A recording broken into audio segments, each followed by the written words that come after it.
Bonjour, au Gossette Bois cette semaine, avec l'aide de mes helpers. On fait des fermes. Et on se bat pas du tout avec des nœuds.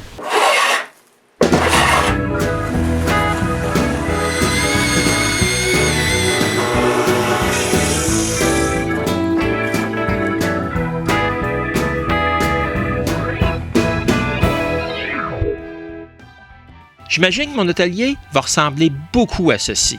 Mais avant d'y emménager, je dois faire la structure. Dans cet épisode, je me concentre sur la construction des fermes. La première chose que je fais est d'imprimer à grandeur réelle le bas des arbalétriers et le haut des poinçons. Comme je suis en train de faire tous les patrons, je perce 8 trous pour marquer l'emplacement des trous pour faire les mortaises de l'entrée. Après, je fais un gabarit pour pouvoir couper une mortaise ouverte en angle sur le haut des poinçons. Parlant des poinçons, je commence avec eux. La première chose à faire est de couper une partie sur le haut du poinçon parce qu'elle est trop ronde.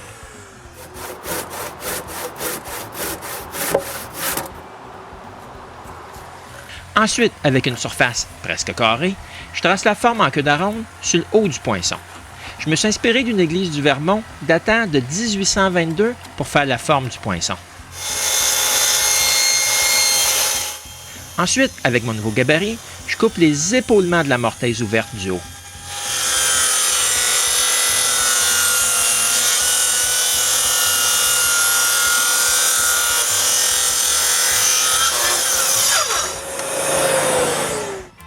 Ce gabarit-là permet d'avoir une coupe plus profonde au bas de la mortaise pour suivre la forme de la queue d'aronde. Ensuite, je coupe la base de la queue d'aronde.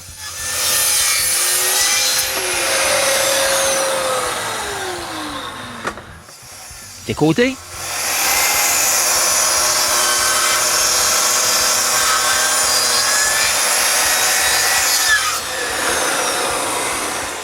puis finalement le haut.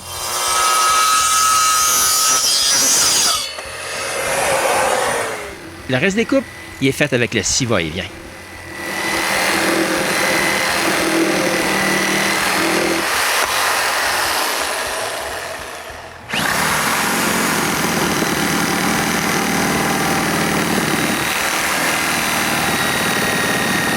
La dernière coupe est faite, comme pour tous mes joints, avec une aiguille.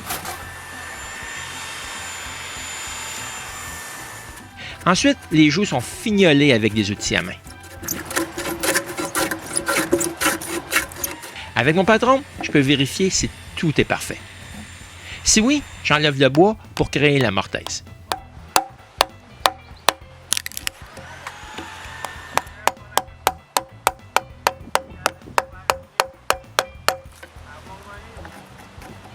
Les voici toutes faites, ces deux côtés.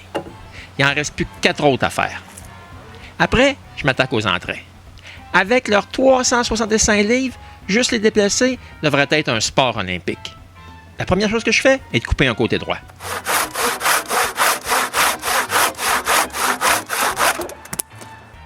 Mesurer sa bonne longueur, puis couper l'autre bout.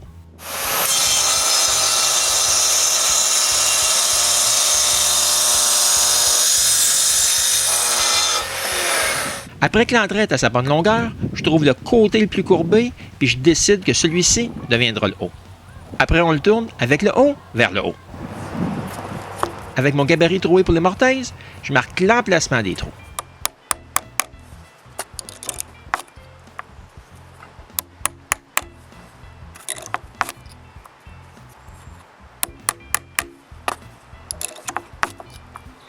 Après, juste pour m'aider à mieux les voir, je les marque en noir. Après, c'est le temps de faire les trous. Je place le bout de la mèche d'un trou de clou, puis je les perce.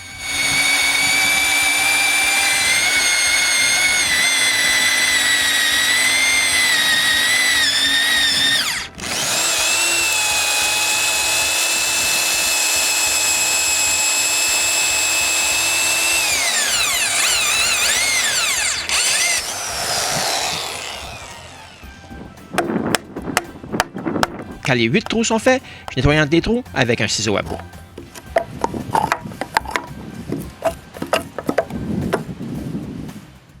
Après, il me reste juste à répéter la même chose pour le reste des 14 mortaises.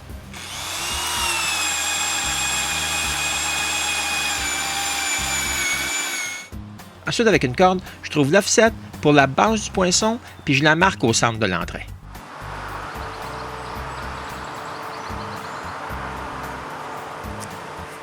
Ça, c'est ce que les arbalétriers devraient avoir l'air d'un mortaise. La même chose pour les poinçons.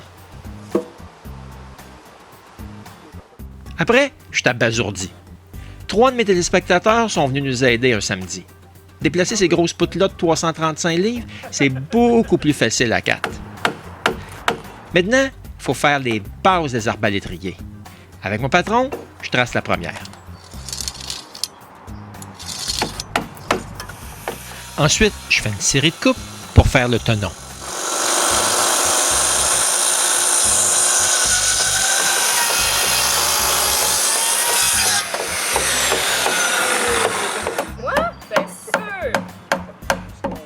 Puis, Christiane brise tous les morceaux.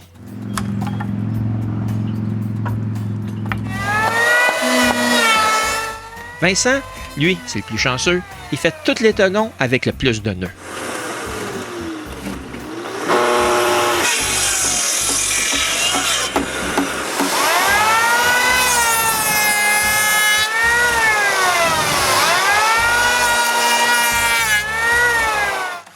Pendant ce temps-là, Éric coupe toutes mes longues contrefiches.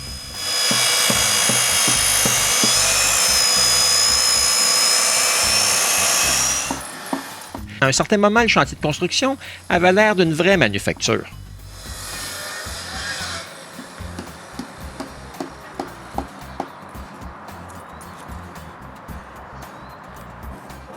Après un petit bout, Éric vient nous aider à faire les tenons. Voici comment les tenons sont faits. Après que Christiane brise tous les petits morceaux de bois, je prends mon patron puis je marque l'emplacement des tenons. Puis je les vérifie. Avec une équerre, je trace le tenon. Avec ma jigsaw, je coupe la majeure partie du tenon.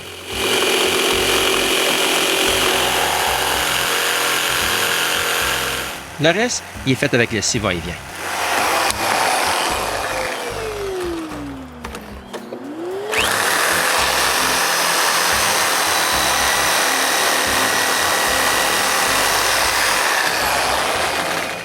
Puis, toutes les faces sont travaillées avec des outils à main, à moins qu'il y ait des gros nœuds. Mais c'est seulement Vincent qui s'est occupé d'eux. Ensuite, c'est le temps de commencer le haut des arbalétriers. La première chose à faire est de couper le haut grossièrement.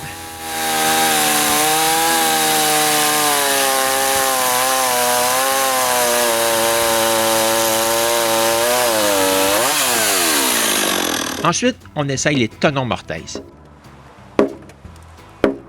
S'ils ne fitent pas parfaitement, je les retravaille.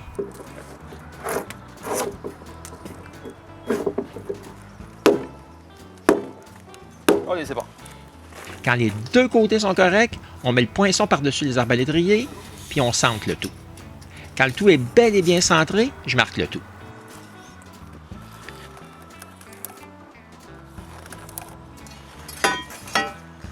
Ensuite, je transfère les lignes au bas pour l'autre côté.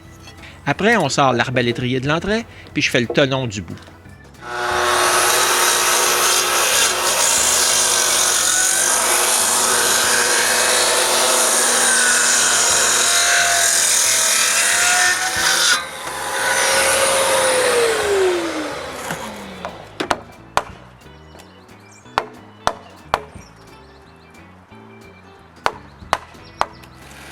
La coupe d'acier à chaîne est recoupée à scie sauteuse.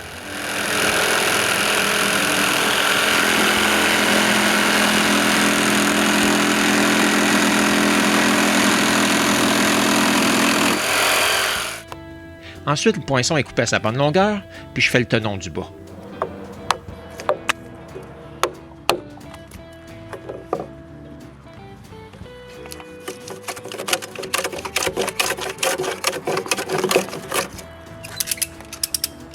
C'est le temps de vérifier si tout est parfait.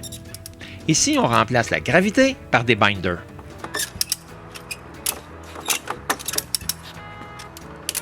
Les 5 fermes nous ont pris toute la semaine à faire. Puis le samedi suivant, Vincent et Éric sont revenus nous aider. Vincent fait les entailles pour les pannes pendant que je fais toutes les mortaises des contrefiches.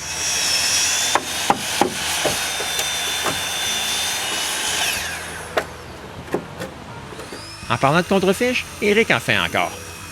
Il y en a beaucoup dans cette structure-là.